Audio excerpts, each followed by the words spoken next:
I'm your host, Chike Nweke. Life on Time Spotlight is a television magazine program that will come to your homes every 2 weeks. In these programs, we're going to bring you success stories of our people, our fellow compatriots that are doing great things in their choosing professions. In philanthropy, in business, in education, people whose lives and whose stories are inspiring that will take you to greater heights. Today, we're in the home of Mrs. Lara Okunubi, philanthropist, businesswoman, and achiever in so many rights. And we're going to bring you her life story and the story of Compassion Without Border, her charity. Mrs. Okunubi, you're welcome to the program. Thank you. My pleasure. There's more interesting stories to come. Don't go away. We'll be right back after this short commercial break. My name is Uzoma. This is my family's business, and we've owned this since 2001. The Roots Products offers a unique and special view on how to achieve maximum beauty. This one particular product, which is the Virgin Lacquer, this is great for ponytails, spikes, updos, whatever you want to kind of do with it. It's great for edge control. It leaves a great finishing shine. I just absolutely love it. I use it when I do braids, when I do weaves, extensions, cuts, colors, everything. I can swoop it, I can brush the edges up really nice and control any hairstyle I do.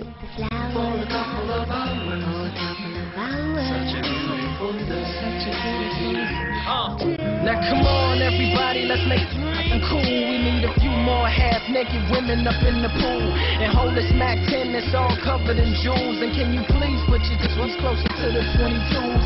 And where's the champagne? We need champagne. Now look as hard as you can with the blunt in your hand. And now hold up your chain, slow motion through the flames. Now cue the smoke machines and We bring our family mentality toward the business. We make all the products ourselves, so the degree of separation is very small. I'm excited to see where we go with this. We're just getting warmed up. The Roots. It's natural. It's natural. It's natural.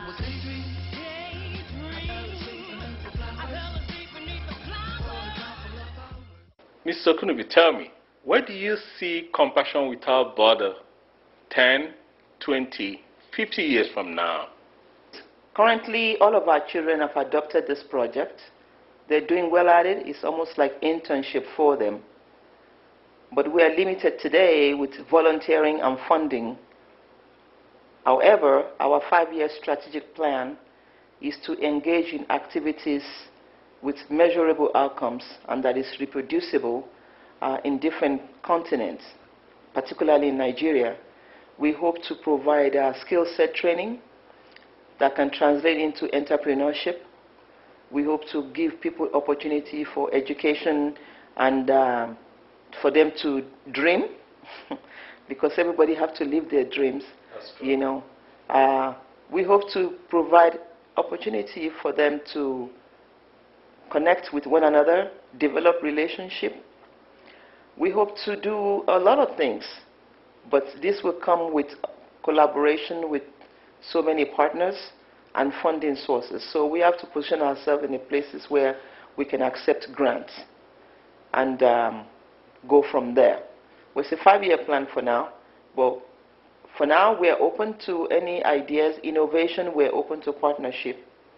On a personal level, though, for me, I like to use this platform to evangelize Christ, because that's who I am right now. That's my identity now. So while feeding people, we will preach the word at the same time. Tell me, what immediate plans do you have to reach out to the larger community, to funding foundations, to collaborators within our larger society to help you out in this very laudable task that you've engaged in? Compassion Without Border is over 10 years old, and we have established the reputation for doing what we say we do. We are collecting all the testimonials in data format whereby we can make presentations to people, because frankly speaking, our community has been flooded with many organizations that come and go. That's so true. People have been gypped. You solicit for funding 1 or 2 years, they're not doing anything that they say they want to do. So people are tired, and we don't want that. We want people to really see what we do and see if they want to partner with us. The goal is simple for now. It's just to simply feed the hungry. And as I have explained before, we have many people participating. But in the next 12 months, we're going to organize a fundraiser. It could be a mixer to invite people to come and see what we do. And it could actually be at the venue of feeding the homeless, so they can actually see what we do for themselves. And we will break down all the financing that goes with it. So if they want to chip in, we will say that. But we hope to take, this is going to be big, it's going to be bigger, not just for the extent of elaboration, but just because today in America there are 46 million people that are homeless and hungry. That's a huge number. It is a huge number. So the need is enormous. And we need to have many more people rolling up their sleeves, getting in the game to change lives. That is so true. Yes. What advice would you give to a young or old African immigrant who just arrived this country and is looking for their bearings? You know, without a doubt, America is a land of many opportunities. It is also a land of tremendous barriers. It takes time to transform from the challenges that every newcomer faces to be successful. Needless to say that patience is one of the virtues you need. You need also to be surrounded by very good people, people who know what they're doing, those that can counsel you based on their various experiences. But you need God. You need God. In whatever you're going to do, you need God. So you have to ask for direction. You have to be willing to listen. Because if you dabble into things that you have no idea how it's going to end, it takes you back 4 years. And some people don't get out of it. Some people don't get back up again. Oh, yes. So what you know from wherever you're coming from, either Nigeria or wherever it is, what you know, it has its own part to play. But when you're in Rome, you have to do as the Romans do. That's true. There are many fundamental things that you have to do here in America. Honesty is another thing that you need. When they ask you for information or questions, you have to be honest. When you are, people are always willing to help you. Don't try to be too smart, you know. When you need people's help and they give it to you, be grateful.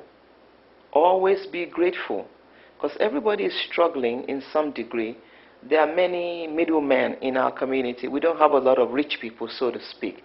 We have a great deal of middle class, and they're still struggling. They have their 30-year mortgage. So when you have somebody who can give you food, shelter, and can find time to lead you or take you from place to place, you have to be very grateful. So patience is number one, or maybe not number one. God is number one. I like to recount that. God is number one, but you need to be patient. You need to express gratitude for whatever you get. Your eyes and ears have to be open. You need to learn. And there's no way you can transform without going through some educational experience here, because you have to know how the game is played.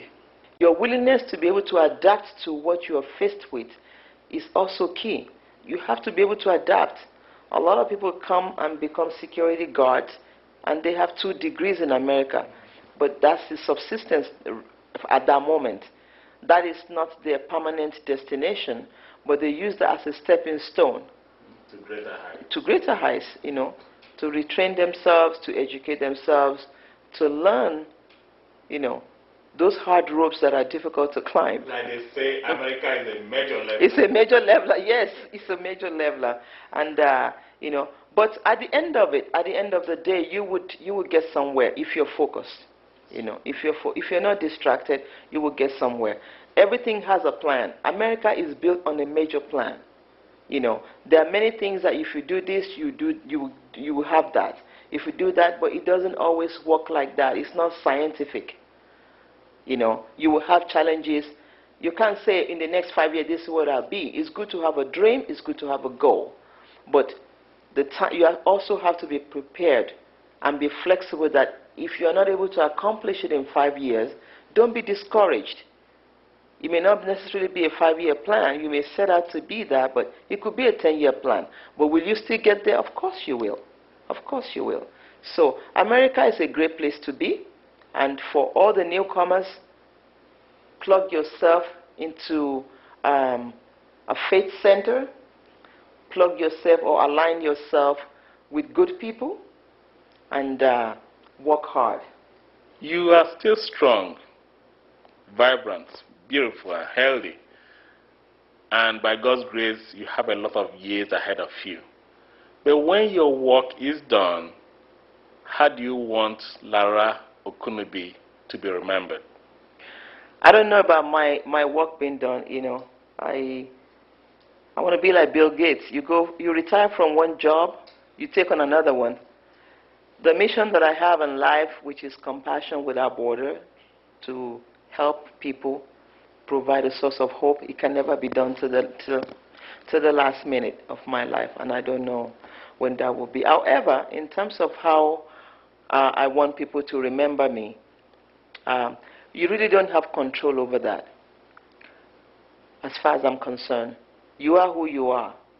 Those who know you, they will know what you stand for. They will know the things you have done. They will know your basis, whether it's faith, whether it's morals, whether it's community activism, whether it's advocacy. They will know all of those things.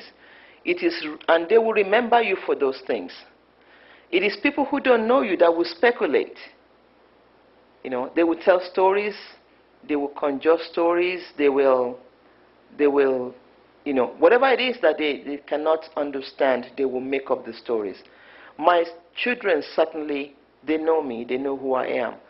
So whatever memory that we have shared or built together, that's what they will keep. That's what I keep of my late father and of my husband. My friends, whatever time we have shared and spent together, hopefully they're all positive. You know, that's what they will reminisce on. So, but for the record, I would like, for those who don't know me, to know that I'm a daughter of Zion, that God is important in my life. I live my life by it. What I know today is not what I knew in the past 25 years. But since I have tasted God, knowing that He's good, that's how I have lived my life. I cannot be perfect. But every day I strive to work hard at improving myself. So I believe in self-improvement. I believe in developing skills. I believe in extending myself to others. I believe in providing opportunities. All of these are qualities, I believe, that make up who I am today. And like I said, those who know me, they already know these things about me. So they know it now, and they will know it when I'm gone.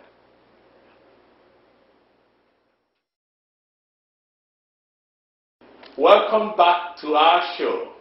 In this segment, we're going to bring you Africa's favorite Auntie AG, to answer all your burning questions. Thank you so much for the invitation. I'm honored to be here. Here I am in Hollywood at the Life and Time studio. I'm elated, so I appreciate the invitation. Many of you know me. I'm at AG. I answer the questions that the people want to have answered. You know, they want to know. My wisdom is immense. In fact, I'm just humbled. I'm humble. And so we'll just get to it. I had a couple questions here. The first one is from Njideka, and she lives in Washington, D.C. Njideka wants to know. She says, "Dear Auntie AG, I am 28 years old and I cannot cook." Now, my mother says this is the reason that I do not have a husband. What do you think? What do I think? I think that you should have been starting cooking a long time ago. I think that you have wasted 20 years of your life. What have you been doing? You're 28. You should have started, you know what? Your age mates in Nigeria are cooking by 4. Age 4. While they are in nursery school, they are pounding yam. Look at you. You're 28. Inji, can I call you Inji? I hope so. It's too late.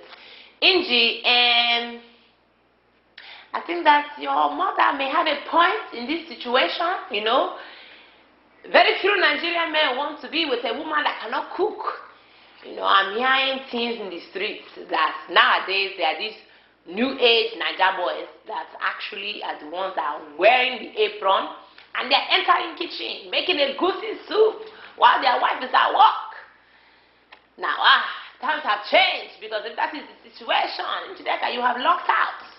Maybe there's still, you know, one or two men like this that you can, you know, you can shake your butter to and you can find them out. But if you think you're going to go back to the village, Inji, you'll have another thing coming. The village boys do not want that. They want a woman that can shield it. Are you getting me? So, if Bakata boys are not your thing and you want to marry a Niger boy, then I would say you need to go on cooklikeanigerian.com or something. Find a website. Sit in your mother's kitchen. Learn a trade. And you can up your chances. You know, because by the time you get to 30, you're no longer a spring chicken. Let me tell you, you're not a spring chicken. Okay? Time is ticking. You wait for nobody. So, I hope that has helped you, you know, getting it. If you can boil water in Jideka, you can cook. I'm telling you, if you can boil water, you're halfway there. You can boil water, you can make rice. In Jideka, you can make a rice. If you want to talk about making stew, just get tomatoes. Get tomatoes. But start with boiling water. You're halfway to the challenge. You go. You go. Okay. We are going to the next question. The next question is from Shamika. Shamika. From Detroit. Shamika from Detroit says, Auntie AG, I went to a predominantly black university. Okay.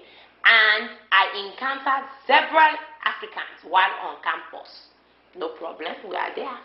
We are black.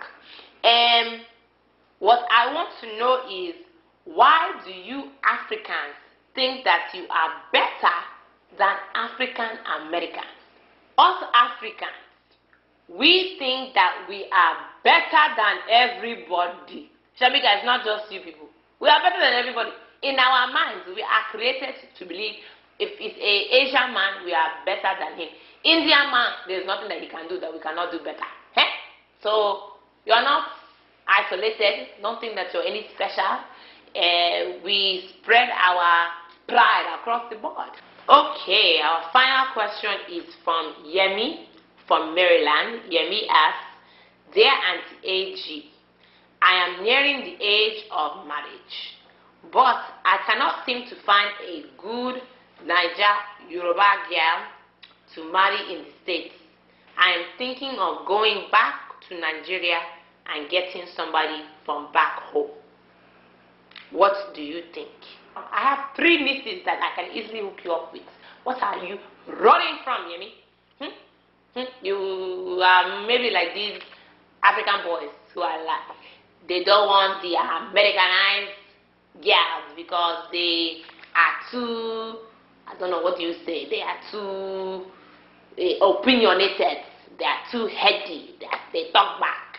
You just want to get to sit down and just, yes sir. You want a house girl? If you want a house girl, then continue on. Good luck. But if you want a partner, a spouse, you want somebody that can challenge you a little bit, make you grow into a better man. So if you're looking for that from somewhere in the village, I'm not saying that she's not there, but I'm also not saying that there's no one here that does not fit the same criteria. Have you looked? Have you shined your eye? Yeah, me, that's all I'm asking you. The girls in the village, they get headaches too. They are better actresses than some of these Nollywood stars. I'm just saying. They can act, put on a show. The minute that passport is stamped, wahala, they go. So, you hear me? They say the grass is always greener on the other side, but the water bill is higher. Are you willing to pay the price? Ask yourself. So, if you can afford it, no problem. Good luck to you. But I would say, be open. There are plenty of eligibles. Find them. They are here. They too, they want to get married to a fine, fine boy. Okay?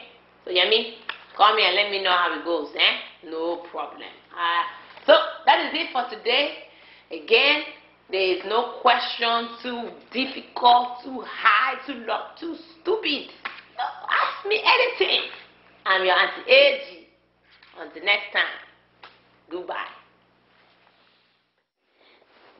Ms. Okunubi, thank you so much for your time, for sparing this time out of your very busy schedule to welcome us into your beautiful home and sharing with us your great, inspiring story. The work you do on a personal level with your family, the work you do with your clients in your social services business, and the great work you do for the homeless and the destitute through Compassion Without Border. Thank you, viewers, for joining us today. Tune in again in the next 2 weeks for another edition of Life and Times Spotlight. I am Chike Nweke, your host. Thank you.